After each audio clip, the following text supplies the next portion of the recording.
Ford cancels electric SUV. Delays others as it rethinks electric cars, again. U.S. carmaker plays musical chairs in another swing at profitable electric cars, scrapping models and delaying others as it works on battery and hybrid tech.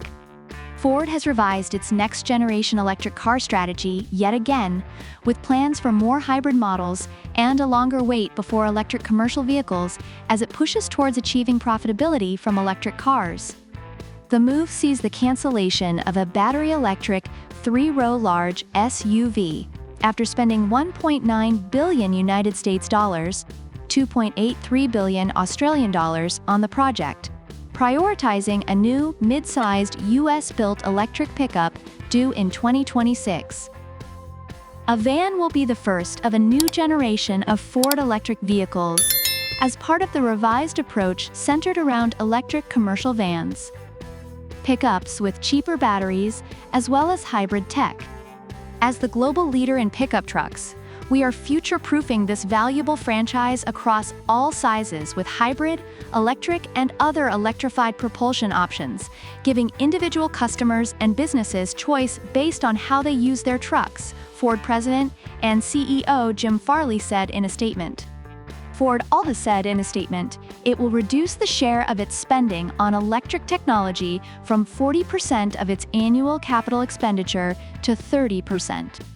The United States carmaker will delay the next-generation electric F-150 by 18 months, with its arrival pushed back to 2027 when two other pickups, including the first electric Ford Ranger, are scheduled to be introduced.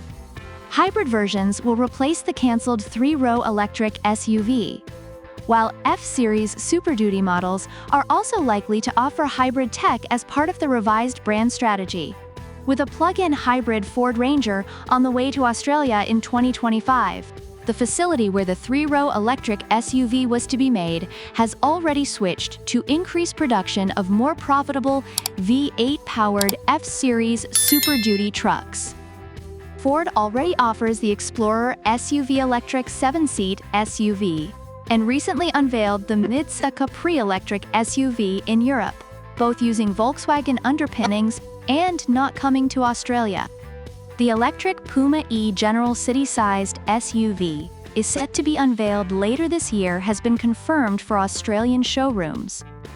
The new strategy sees Ford remain committed to taking on Tesla by developing a cut-price $35,000 United States dollars, $52,199 Australian dollars battery electric model due in 2026.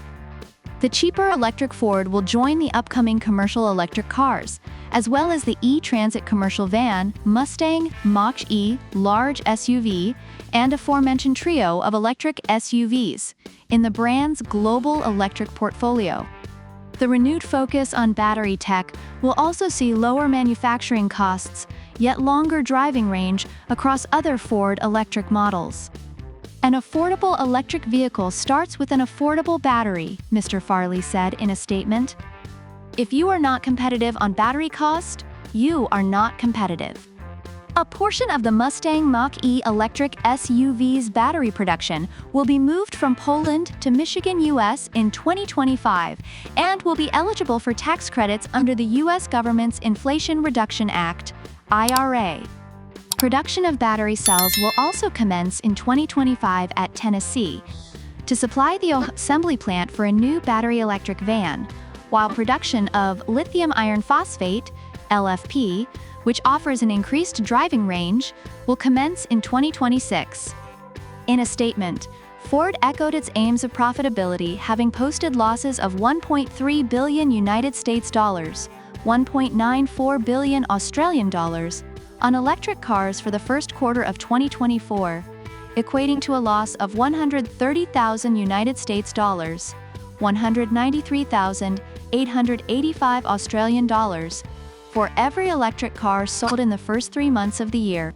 This came off the back of losses in 2023, which saw the carmaker wind back production of the F-150 lighting electric pickup, sold in Australia through Acus EV, not Ford, and the Mustang Mach-E. Ford Australia slashed prices of the Mexican-made Mustang Mach-E by $15,000 within 6 months of its Australian arrival, and also dropped up to $15,000 from the price of its E-Transit van. In July 2024, Ford ditched plans it had announced in 2021 for an all-electric lineup by 2030. Having said, it could increase sales of internal combustion models in the UK in order to reduce penalties for not meeting a new electric vehicle sales quota. Introduced in early 2024, 22% of annual new car sales for each brand in the UK must be electric vehicles, with a £15,000 (29,272 Australian dollars) penalty for each vehicle short of the target. Ford is among a number of car makers, including Mercedes-Benz, Porsche, Audi, and Lamborghini, to revise electric vehicle plans so far this year. Volkswagen, too, recently said it may continue to offer a petrol-powered version of its current generation Golf hatchback until 2035, essentially until internal combustion engines are banned from new car showrooms. Alfa Romeo boss Jean-Philippe Imperata told media in early 2024 the Italian carmaker would not lock in its future product strategy until the volatility of changing legislation, which saw the UK's ban on internal combustion engines brought forward 5 years to 2030 after the 4th of July election, was also the reason given for Ineos scuppering its first electric model.